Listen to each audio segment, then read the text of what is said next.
Welcome to the Built-in Silence podcast. This is where disciplined people think louder than they speak. Sit back, lock in, and let's break down ideas that make you sharper.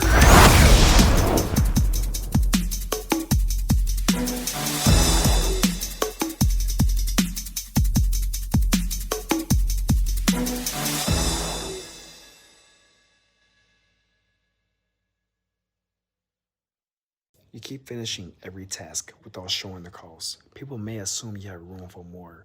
That is how reliable employees end up with the most work. I call this the reliability tax.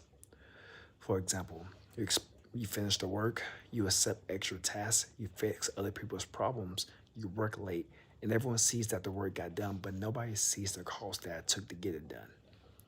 And when you hide the cost, extra work starts to look free. Now, here are some ways to help you. Way one is to ask what should move. Now, every new task takes time from another task, so you have to make the trade-off visible, meaning that say something along the lines of, I can take this on, but which current priority should move down. Then this does not mean that I'm refusing to do this task, or saying that this is not my job, or saying that you're too busy. It simply means that you're willing to help, but you realize your time is limited, so something else must move. And you want them to choose the priority for you. For example, your boss gives you a new task while you already have a report due. Maybe old behavior would say, sure, I will get it done. Then you work late and complete both tasks. Your new behavior would say something along the lines of, I can prepare the summary for tomorrow.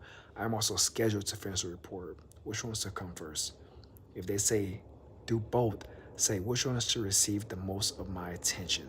The lesson is do not say yes without showing what yes will cost.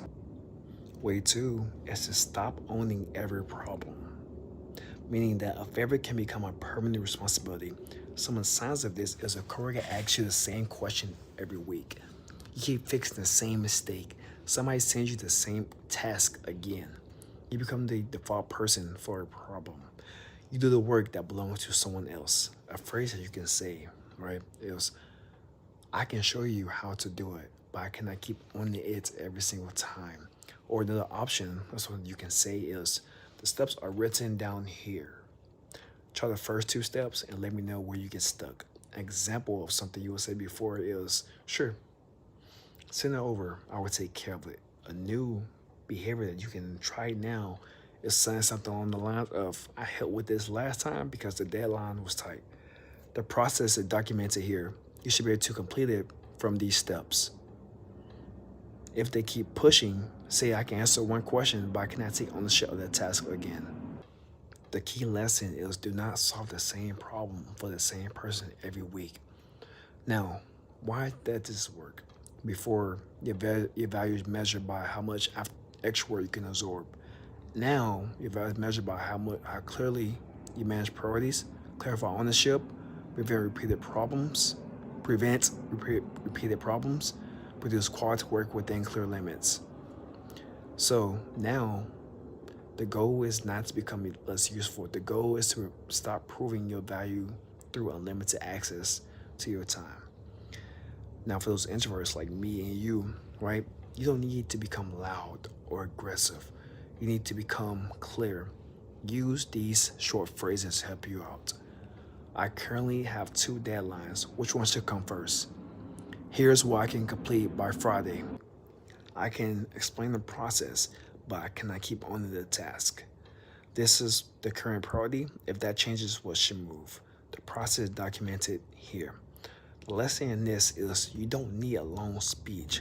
You just need to make the facts visible. Thanks for tuning in. Remember, growth doesn't need an audience. Keep moving in silence and let the work echo later. Catch you on the next one.